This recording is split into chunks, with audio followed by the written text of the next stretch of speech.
Assalamualaikum warahmatullahi wabarakatuh. Alhamdulillahi rabbil alamin wa bihi nasta'inu ala umurid dunya waddin.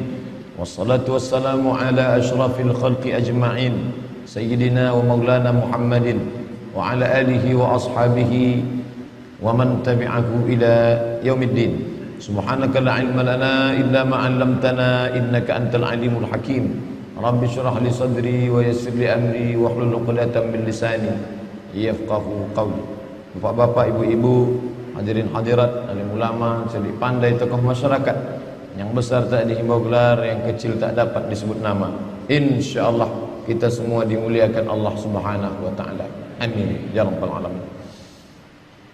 Hadis yang kita kaji subuh ini disebutkan dalam Sahih Al-Bukhari, disebutkan juga dalam Sahih Muslim, maka disebut dengan satu istilah khusus, muttafaqun alaih.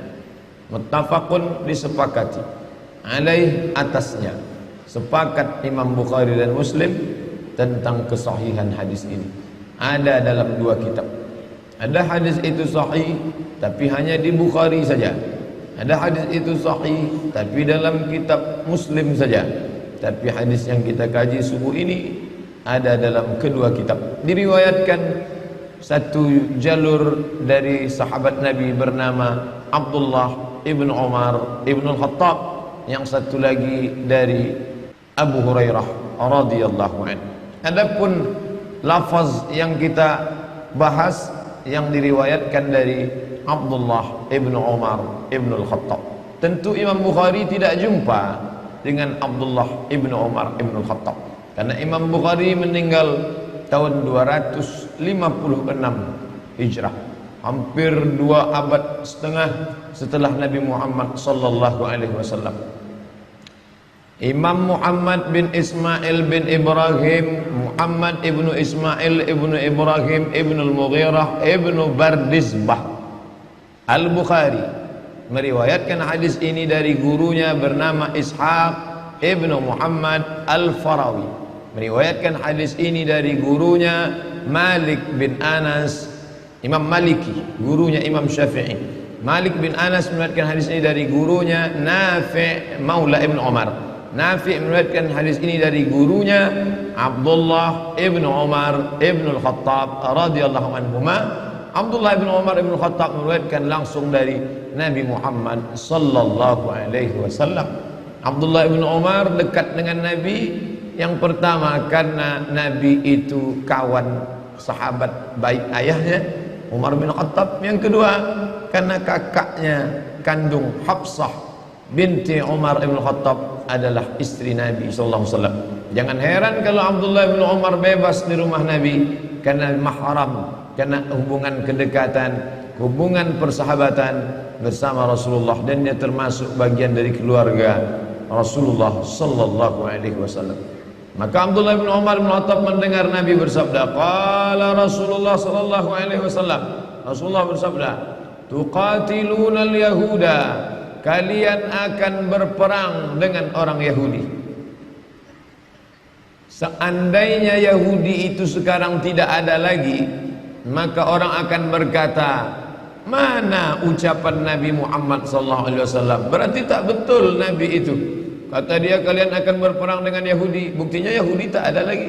1438 tahun setelah ucapan ini, Yahudi tetap ada, tetap eksis, tetap tegak berdiri di atas muka bumi. Orang mengatakan mereka akan punah, musnah seperti yang terjadi pada kaum-kaum yang lain. Wa ila samud akhahum salihah, kaum Samud. Wa ila adin akhahum huda, kaum Ad. Wa ila madyan akhahum syuaiba, kaum Madyan. Irama dzatil imad, kaum Iram. Banyak kaum-kaum tapi musnah sekarang. Mana kaum Iram, mana kaum Thamud, mana kaum Midian, mana kaum Fir'aun, musnah. Tapi Israel tetap masih bertahan sampai hari ini. Nabi berkata, qatilunal yahuda, kamu akan berperang dengan Yahudi, hatta yakhtabiya ahadukum, sampai mereka salah satu dari pasukannya itu bersembunyi wara al-hajar, di belakang batu. Saking dahsyatnya peperangan itu nanti, sampai-sampai ada pasukan Yahudi itu yang bersembunyi di belakang batu. Lalu kemudian yaqulul hajar, batu itu pun akan berkata, apa kata batu itu berkata kepada orang Islam? Ya abdallah, wahai hamba Allah, hadza yahudiyun warai, ini ada orang Yahudi bersembunyi di belakang aku, faqtulhu, bunuhlah dia. Mana mungkin batu berbicara? Oleh sebab itu, kalau tidak bisa memahami kitab Sahih Al-Bukhari, jangan dibaca sendiri, dilihat terjemahnya, lalu karena tidak masuk akal ditolak. Ini tidak betul ini. Masa batu berbicara, pokok kayu berbicara, seperti film karton saja. Ini tidak betul. Maka baca syarahnya. Ulama banyak mensyarah. Kalau ayat tidak paham, baca tafsir. Tafsir Tabari, Abu Ja'far Ibnu Jarir At-Tabari. Tafsir Al-Quranil Azim, Abul Fida Ismail Ibnu Katsir. Tafsir Al-Kabir, Mafatihul Ghaib, Fakhruddin Ar-Razi.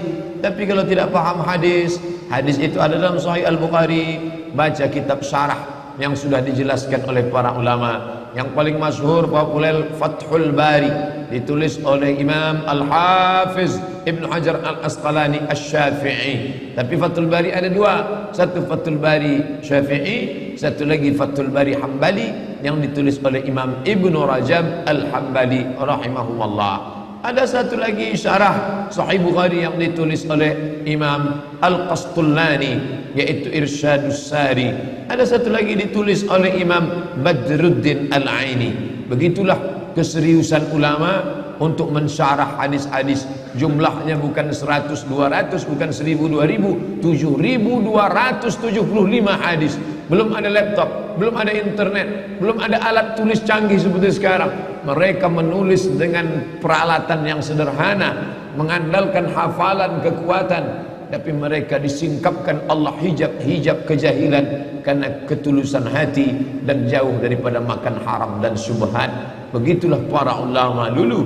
Bahkan sampai generasi hari ini, orang-orang tetap memperdulikan hadis. Termasuklah kita subuh ini, rasa cinta kita kepada hadis Nabi, kita kaji salah satu dari yang ada dalam kitab Sahih Al-Bukhari. Maka kata Imam Al-Hafiz Ibnu Hajar Al-Asqalani, makna bahwa batu berbicara, hadza Yahudi khalfi, ini ada orang Yahudi di belakangku. Hai Abdullah, hai orang Islam, ya Abdullah, wahai hamba Allah, hadza Yahudi khalfi, ini ada Yahudi di belakangku, faqtuluhu, bunuhlah dia.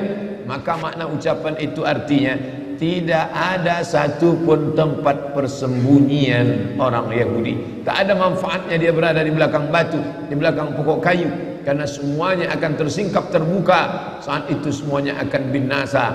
Ini hadis salah satu mukjizat Nabi Muhammad sallallahu alaihi wasallam. Bahkan di Al-Azhar, ketika kita masih belajar dulu, ada satu mata kuliah khusus, yaitu Tayyarat Fikriyah. Tayyarat, aliran-aliran, Fikriyah, pemikiran.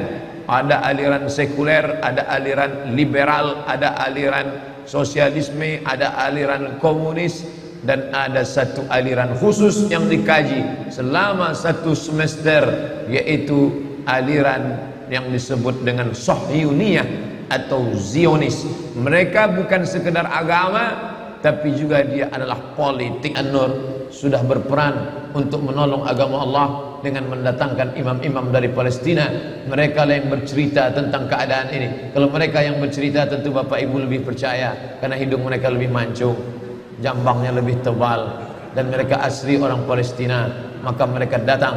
Maka sebelum Ustadz Somad mengakhiri tausiah 15 menit, tolong beri kesempatan. Maka kita ada waktu lebih kurang 20 menit.